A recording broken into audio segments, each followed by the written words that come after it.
Apakah bisa air zam-zam dan buah kurma menjadi obat untuk orang sakit? Sangat bisa. Bukan cuma bisa. Nabi SAW mengatakan harus diikuti dengan keyakinan ya.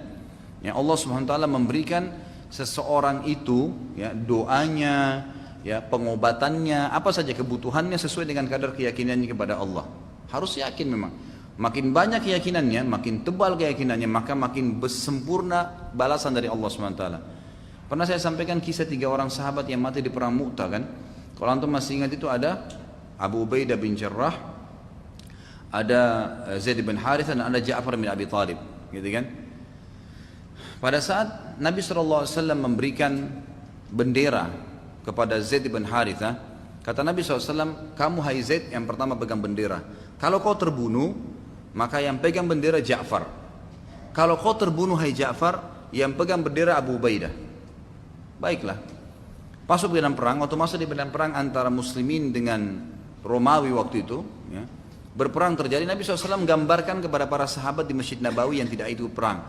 Sekarang pasukanlah muslimin lagi bertakbir, lagi berperang, si fulan lagi memukul si fulan, ada terbunuh orang kafir. Nabi SAW ceritakan peperangan itu, diperlihatkan oleh Allah.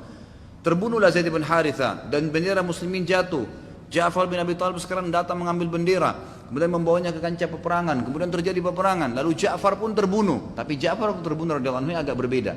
Waktu beliau pegang bendera dengan tangan kanan, tiba-tiba ada musuh dari belakang pegang, potong tangannya, gitu kan?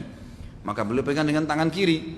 Ternyata musuh itu segera juga memotong tangan kirinya, terpotong, ditahan sama yang sisa dengan kedua tangannya, maka ditusuk dadanya, matilah, gitu kan? Ternyata waktu Ja'far radhiyallahu anhu terbunuh dengan cara seperti ini, Abu Ubaidah radhiyallahu anhu melihat, gitu kan? Yang sedang terjadi nih, proses terbunuhnya Ja'far bukan main-main, dan yang bertugas setelah jatuhnya Ja'far harus dia. Maka beliau sempat berdiri sejenak. Kata Nabi SAW, Ja'far terbunuh, tugasnya Abu Ubaidah. Abu Ubaidah mundur sejenak, kemudian tidak lama gitu, hitungan beberapa saat, lalu maju mengambil bendera, kemudian maju kancah peperangan sampai terbunuh. Kata Nabi SAW, 3 orang sahabat kalian ini, 2 orang yang pertama Zaid bin Harithah dan juga Ja'far bin Abi Thalib, Allah kasih singgasana di surga memiliki 4 kaki penuh dengan perhiasan.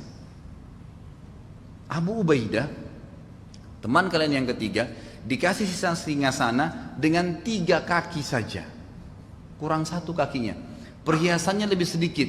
Para sahabat mengatakan, kenapa ya Rasulullah? Kata Nabi SAW, karena Abu Ubaidah sempat ragu sejenak. Jadi ternyata Abu Ubaidah itu sempat meragu. Ternyata Nabi SAW ceritakan, jadi Abu Ubaidah itu waktu lagi lihat Ja'far terbunuh, dia mundur, kemudian dia sempat ragu, dia ingin motivasi hati dirinya, gitu kan. Dia mengatakan, wahai Abu Ubaidah, tinggal selangkah kau cium surga, majulah. Lalu dia takbir, diambil bendera. Hanya untuk tahan sejenak itu, fasilitasnya kurang. Azan, ini dapat pahala benar nggak ya? Jalan, ragu.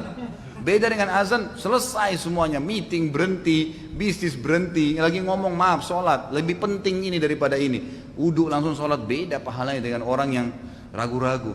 Tadi kalau saya sholat ini masbuk 1 rakaat nggak apa-apa kali ya, yang penting saya ya meeting dulu dan terus, ini beda, gitu kan?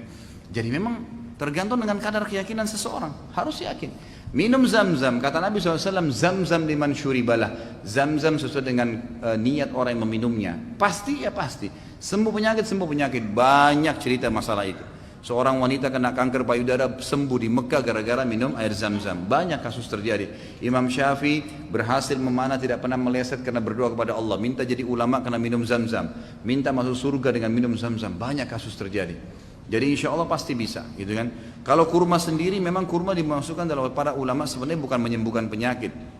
Jadi kurma sama habas sauda ini 2 hal yang menjadi unggulan Nabi SAW dalam Tibbun Nabawiyah. Kalau kurma itu fungsinya memang untuk nutrisi tubuh, ya, untuk mengembalikan stamina, lebih ke situ ya. Kalau habas sauda lebih kepada pertahanan tubuh. Gitu. Dari itu dibahas oleh Ibnu Qayyim dalam Pengobatan Nabawiyah banyak sekali.